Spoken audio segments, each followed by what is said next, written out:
What's going on YouTube? This is Andrew coming at you with a review of the Jordan Luka 1.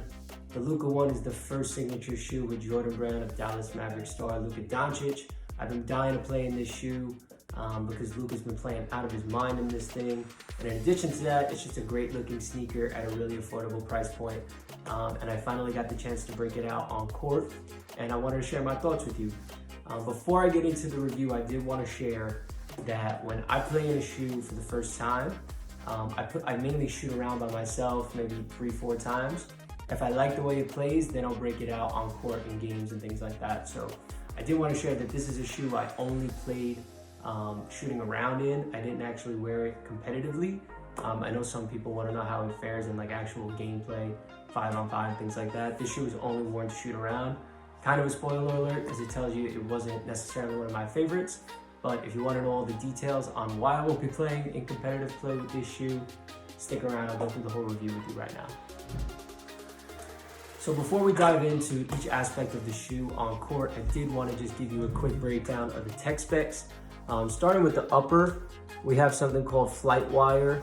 It does obviously resemble Flywire a little bit from Nike, but it's got kind of a mesh to it and a mesh reinforcement. The shoe itself kind of reminds me a little bit of a softer version of what they use on the Kobe 9 Elite. It moves pretty well, it's breathable. I wouldn't mind playing in something like that again. The midsole is what they're calling Flight 23 foam. It's honestly nothing crazy, but I won't spoil anything about that either. We're working with a flat outsole with an outsole shank. And then lastly, I did want to show a little detailed shot of the sock liner. It does separate from the ankle collar here, so if you're lacing them up all the way to this top eyelet like I like to do, you'll have to put it through here and here. Not gonna stop you from buying the shoe or make you buy it, but just something to expect when you take the shoe out of the box. So starting with that cushion, that Flight 23 foam, like I said, it's nothing crazy. The shoe is like a very basic shoe in terms of cushion. You know, this is a $110 first signature shoe, so they're not gonna break out anything crazy. It was fine. It didn't make or break the shoe for me. I think that it did play a little bit higher off the ground than I thought for a low top. I usually like to, feel very responsive, have that court feel and everything like that. It was a little high off the ground, but it wasn't like tippy or anything like that. I think it was pretty stable. It's got this midsole shank and this little shank here.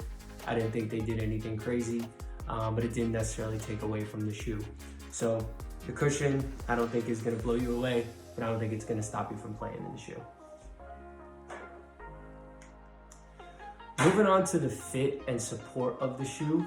For me personally, I'm gonna combine these two aspects of the sneaker, and it's kind of where it fell apart for me. So in terms of the fit, I felt it ran a little bit long in the back and the front. So I did have a decent amount of heel slippage, not to the point where like my heel was coming out of the shoe significantly, but I did feel it moving around a lot, and it wasn't the best for gameplay. And then in the toe of the shoe, you could kind of see here, there's kind of like an indentation. So right here is like where my big toe was almost. And then the shoe was bending here instead of the whole front bending. When I took a step, I felt that little indent bend. And it just wasn't a great fit overall. I'd say, if you're looking at buying this shoe, I'd at least try on a half size down, because it really wasn't an enjoyable fit in the front and then in the heel, like I said. And then going off of that, if the fit's not great, the support's not gonna be there. So this is a low top shoe. Again, I didn't really feel exposed with this shoe like I would normally in a low top. So that part wasn't terrible. And it did have decent lockdown if you go all the way to this second eyelet over here, and then in the back of the sock liner, like I said. It was pretty good, but again, kind of like the midsole, you're working with a $110 budget shoe, so nothing about that blew me away, but the fit really did take away a lot from the experience, and I think it's what's stopping it from, me and myself breaking this out in competitive games. We'll finish up with the traction. Just to show you the traction here, it's a translucent rubber. Kind of reminds me a little bit of the Jordan 1 like where that circle would be, like in the sunburst, like all the lines would come out of here. Like it's kind of got the same idea, but I think the rubber was just a little too soft to really make this like a great shoe.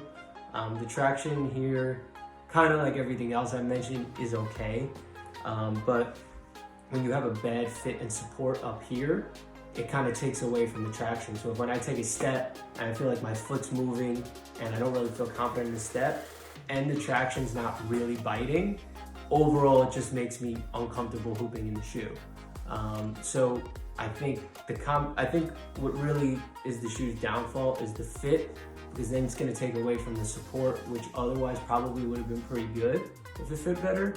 And then the traction, which, if the shoe fit better and my foot wasn't moving, you could probably get away with having not great traction. So those are kind of all my thoughts on all the aspects of the shoe. So with that said, let's get to my final thoughts on the Luka 1. So that's my review on the Luka 1, guys. It's, like I said, it's a shoe that I probably won't be playing in competitively anymore. I bought it to rock off court because I thought it was a clean black and white colorway. And I figured while I had the shoe, I might as well try it out on court. But unfortunately, it's just not a shoe that I love. I'm not gonna tell people it's terrible or a shoe that you shouldn't buy. I think for $110 for a Jordan brand signature shoe, it is a pretty good buy. And if you could get the right fit, maybe the fit wasn't for me, but if you go a half size down, or maybe the shoe just works better for you, I definitely think it has potential. I'd also look out for colorways with a hard rubber outsole rather than translucent, just because this stuff wasn't the best. The courts I play on are pretty clean, and this stuff still was not the best. I'd say a little above average at best. So those are my thoughts on the Luka 1, man. I think it's a really good looking shoe.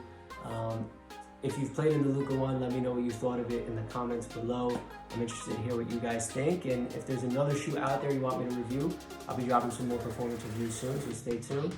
And thank you for watching.